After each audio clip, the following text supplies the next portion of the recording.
Good morning, good afternoon, good evening, wherever you are and whatever time it is. I hope you are having a good one. Welcome back to House Flipper 2 with Rash Decision. If you enjoy this type of content, please leave me a like, subscribe, and maybe even a comment to let me know. Enjoy the video. Hello, my beautiful audience, and welcome back to It Came from the 70s, now it's in the 2020s. What you see on the screen is the last mod review Monday we're going to have for a while until we start seeing some DLC or something like that for House Flipper.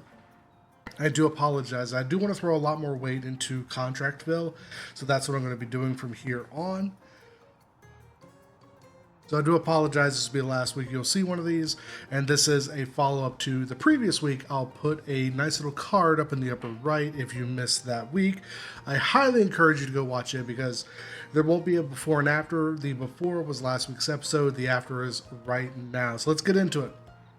As you can see, I went with my usual style, very earthy tones down below, very grounded tones. And then, of course, alongside the grounded tones, I went with big, bright colors that are offset by white. And I know that I do that a lot. But with this one, I decided to go after this one as if I was building the house for me and my family. So that's actually what I did. And that's actually the design philosophy that went all the way through this house. It's not exactly the house or the layout that I would personally purchase for this purpose, but that's what I went into it in mind of. Now, first thing I want to mention before we go inside, I'm going to kind of move around. As you can see, there's a lot more windows. That was the first thing that frustrated me about the house as it was, is there was just not enough windows in this house. This whole wall was just a big blank wall, and I've said before, I don't like big blank walls. There wasn't even windows down here, there were no windows up here, nothing. So I added in a lot more windows, and actually did end up changing up the layout of the rooms quite a bit. It may not seem like it at first glance, but I did actually change them quite a bit. So let's go ahead, let's open the front door here, and we're going to go inside. And in here we have the front room, have the living room over to the left just like it was previously, changed up the layout a little bit. I believe it had a couch right here, it had like a rocking chair and a little armchair over here. I've kind of updated it more for the 2020s, obviously with a more modern, entertainment center. Got a PlayStation 5, whatever you want to call it, game station, stereo head system. Got a whole lot nicer TV. I believe it was just a little CRT that was here, like a whole bookshelf and that kind of thing. And of course, over here I do have the foyer amenities as you would expect. The shoe cabinet, got the umbrella, got the coat racks, nice little picture to keep everything centered, and of course I do have the showcase, what you would want to call the bookcase that has the items in it that you want to kind of show off to your people coming in the door. Of course, over here we have the full bar. Now, this was the biggest change that I made to this house. I'm sure you saw it as I walked in. Absolutely, I wouldn't blame you. So let's see. I won't remember. Here we go.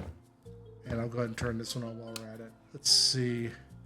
So as you can see, I do have the undertone lighting. What I really wanted to do, and I'll be dead honest with you, I was kind of frustrated about this. I really wanted to have the lighting up here on the underside of the counter and shine down, but I couldn't do that. So I had to make do with what I had available to me, and that was to kind of put it down here in these nice little bronze bands that I built around this. And of course, these are the same material as the countertop. There's a little seam there, but I think that just has to do with the way that the game uses the materials.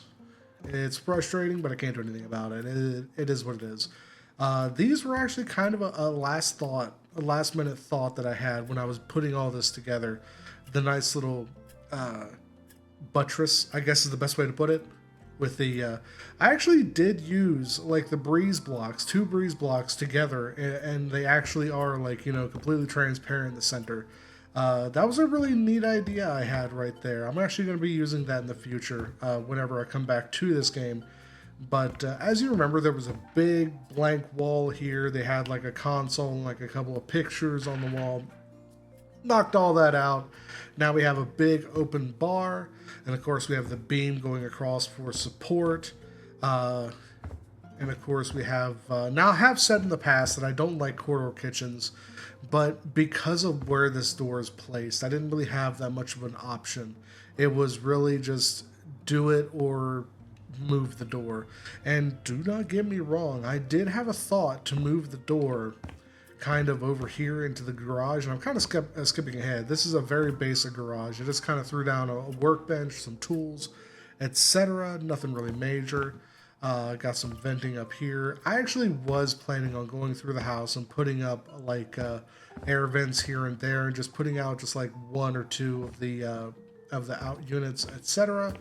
But I never got to it because I ran out of time. Anyway, just very basic stuff right here. Got the fuse box over here, and of course the garage is actually useful now. Having a lot of natural light coming in, have lots of light from overhead. Very useful garage. And of course in here we kept this as a utility room. We didn't have a reason not to. This is a lovely little mud room. Kind of keeping the storage for the basic things that we need for cleaning, laundry, things of that nature. Of course, we have a coat hook just for the private parties coming in this door. Some extra cleaning supplies stuffed in behind the door. And of course, have a little bit of a storage up here for things that you really don't want other people to find. You know, that sort of thing. And of course, the perfect picture to put in this lovely environment. Absolutely. So, as we look at the other side of the kitchen, there was one thing that was missing from this wall. That was a window. I hated the fact that it didn't have a window, that it was just a big blank wall. It was such a depressing kitchen in here because there was no natural light coming in anywhere. I've opened it up on the left side, got the nice arch of lights. We've opened it up on the right side, got the natural light with the openable window. And of course, that window is actually... Oh, I'm sorry. I put this table in the wrong place. I'm not too big of a fan of it, but I ran out of time before I could change it. But anyway, this window is actually under the cover, so even if it was raining, you could absolutely just keep that window open if you really wanted to. Of course, there's actually this little awning right over here that I did build for this particular door, and the only reason is because it is right there on ground level. So this would have to be a door that would have to have some really fancy weather stripping that goes across the bottom of the door. This is not a thing that you can't do. It would just be very difficult, and you would have to be extremely careful how you install this door. I put the awning over it, kind of help it as much as I can. And of course, it does have a nice little light there that is activated from this switch right here. And it actually does look very lovely at night. If the feature is actually working in this map to change it to night, I will do that before we close out this video, just so you can see how the lighting works everywhere. Here we go. And of course, I changed this from a sliding door, which, looking hindsight is 2020. The way this table kind of came out right here, I should have left it as a sliding door. Whatever. We got a pantry over here. Standard stuff. You've seen my pantries. I do this all the time. Standard stuff. Got a step stool right here. I actually used this step stool to put the stuff up on top of the pantry and thought, you know what? Lovely little feature. Lovely little just extra thing you could put down to give the house a little bit more character. Make it really seem like it's lived in. So the first thing we're going to do is actually we're going to go upstairs because the downstairs is a little bit of a surprise. So as we go upstairs, we're going to go to the right, and this is the primary bathroom. Of course, I expanded out this window, added up 2 more windows to add in that extra little bit of natural light. And of course, you know, you can see down in there and that sort of thing. I didn't put up any shades or anything. Again, ran out of time sort of thing. There's just like a few little details I'm kind of frustrated about that I didn't get to just because I ran out of time. We have over here a nice little robe. It's kind of hanging up on this wall. We got a wall over here with like... we got our towel, we have our shower supplies, and of course the shower kind of tucked in back here. This was all just unused space. I was actually correct. When I walked through the house the first time, I said there's probably just a lot of unused space right here, and I was kind of wondering why it wasn't being used. And I started breaking walls down and started bashing into it, and it wasn't. It was just open space not being used. So I decided to make use of it, make a nice little cupboard back here for the shower.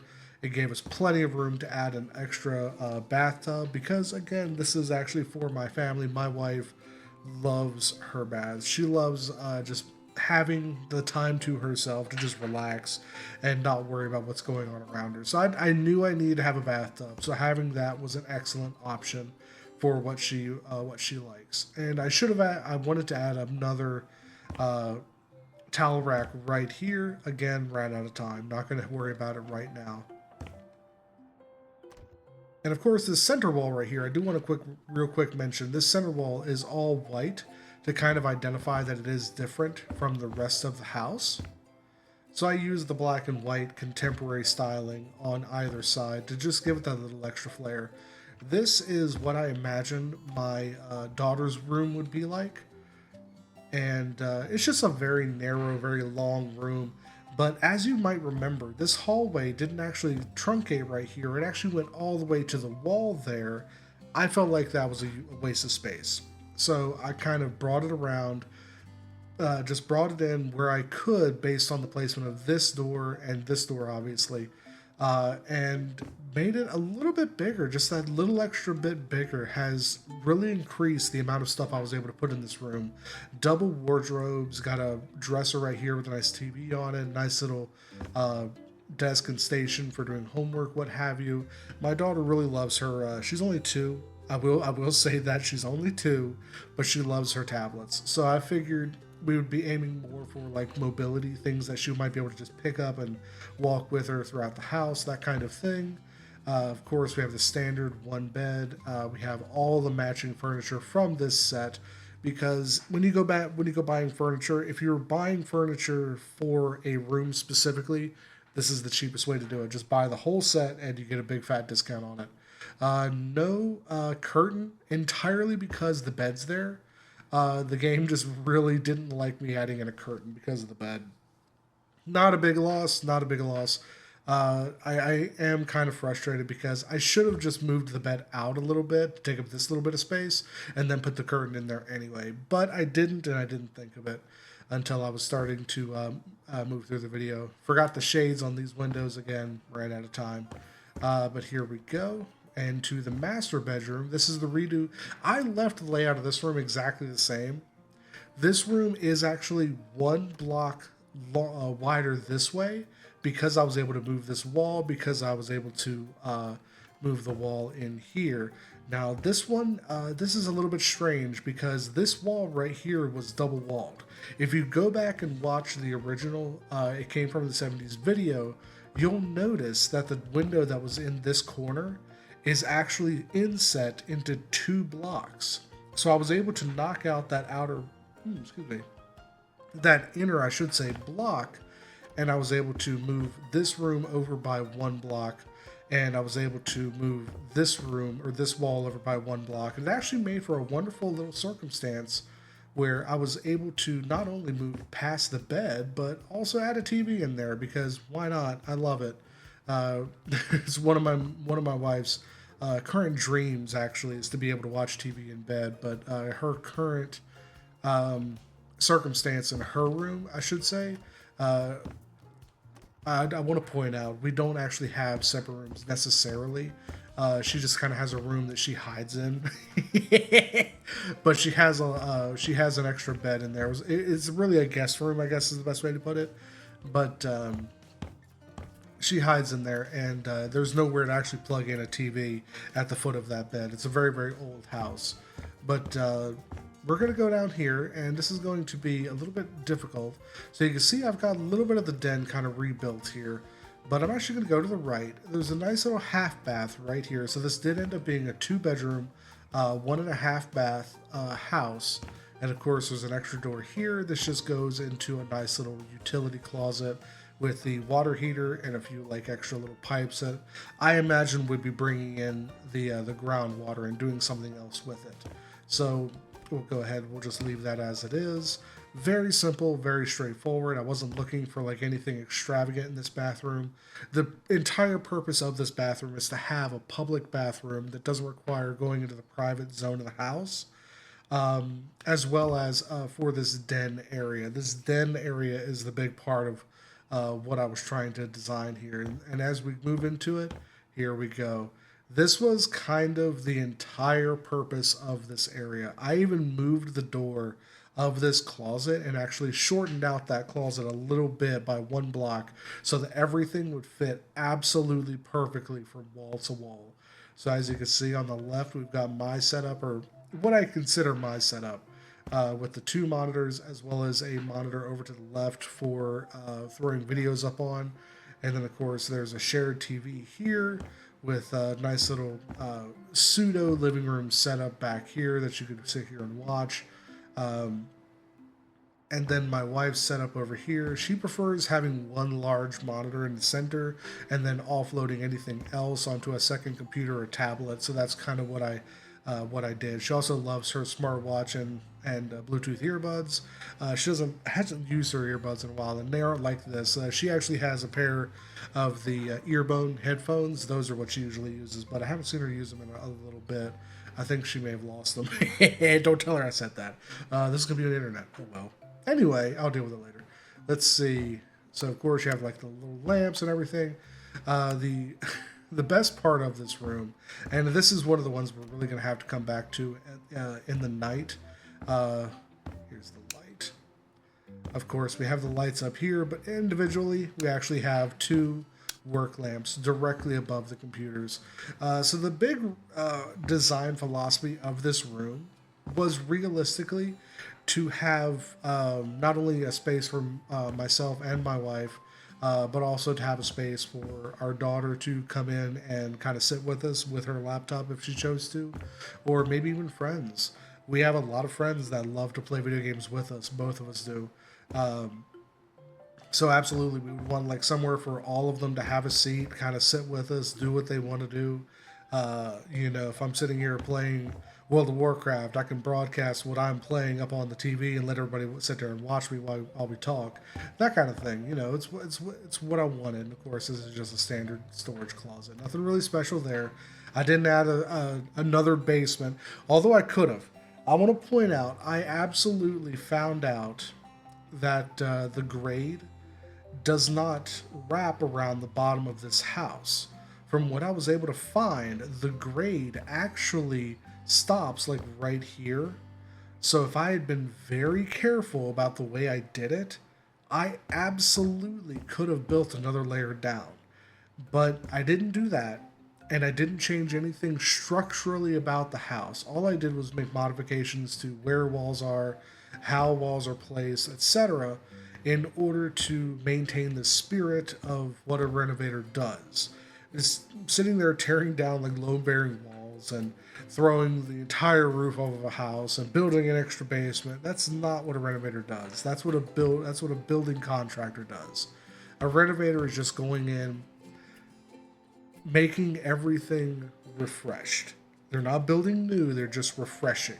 And that's exactly what I did. I went in, I had this house that was from the 70s that had like all this empty space that wasn't being used behind these weirdly placed walls, and I fixed it. And I made that space usable again. And I fixed like the slope on this. I fixed that walling area.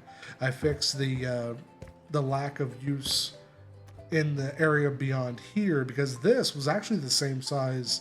I think this is the same size as the bathroom that was here, but again, this wasn't added on by me. This was just extra space that just wasn't being utilized in the original build. And I'll be honest with you, I think that's what the original author was going for.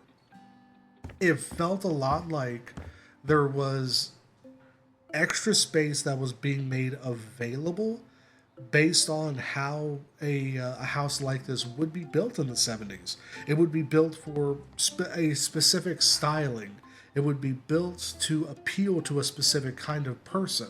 It wouldn't be built for efficiency by any means, because there wouldn't really be a need for it.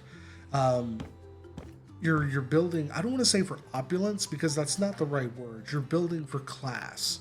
You're building for a specific look, for a specific aesthetic, and anything that gets in the way of it, ignore it. Build around it. It doesn't matter.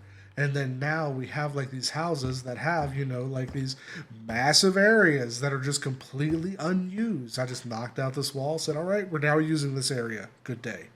All right, so let's actually find a bed.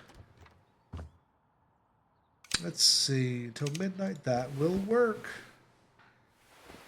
Here we go. And now we can check out the lighting. So of course we have like the lamps by themselves, and I just noticed I forgot to put down a ceiling light in this room, but that's okay because this room isn't the focus of what we're looking for. This room in here has just two ceiling lights. I probably would have replicated something like this into that room, but that's okay. And of course we have like the desk light, and we have this light over here. So we had just had these two on. Very cozy, very nice. And then, of course, in here we have the lights. Just like any other bathroom, we have your vanity lights, your area light, and the lights over the shower. Same thing I always do. Nothing really special here. I didn't put a light in here either. I missed a lot of stuff. But here we go. This is kind of like the first room that really makes a difference for when you're looking at the lighting. Because there is actually a light back here behind the TV, but it didn't actually show through properly, or at least the light isn't bouncing around properly. Another problem of like not having the ability to path or ray trace. Again, this game doesn't need ray tracing, but I'm just saying having the option would be stellar for stuff like this. You know, having it for the presentation, and of course we have lighting outside. There we go. We have lighting outside, but the big thing is like the lighting in like the dining room, the kitchen, having all of this separate, especially because of the way that knee lighting actually works. I really like that feature. It was like one of my favorite things I did, even though it was like one of the things I just slapped down and said, okay, it looks good. It still it became one of my favorite features very, very quickly.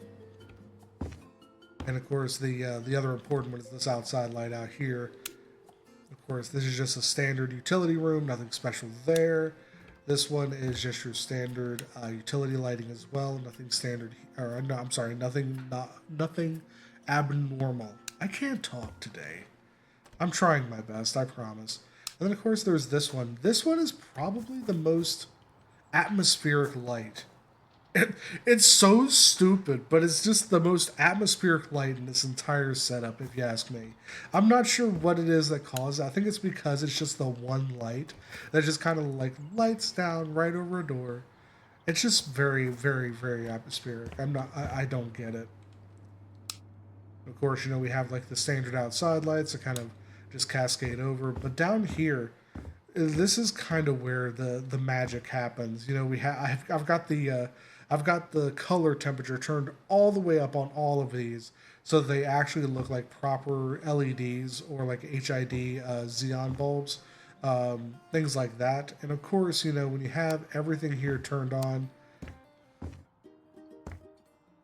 it really does. It really, really does just look so fantastic. Absolutely. Of course, we have the incandescent lighting to the back here, and then the more LED light to the front. It really is. It looks absolutely phenomenal. But anyway, that's actually going. Let me turn those off. Let me turn. Whoops! I lost them. I started with the light being here, and then changed it. And of course, I keep forgetting that I moved it. Make sure that one's off. Good. So what we're going to do is we're going to go through. We're going to turn on all the outside lights. Go. Just to make sure we get a nice view of the house from right here. There we go. And that's going to be it, my dudes. Have a good one. Cheers.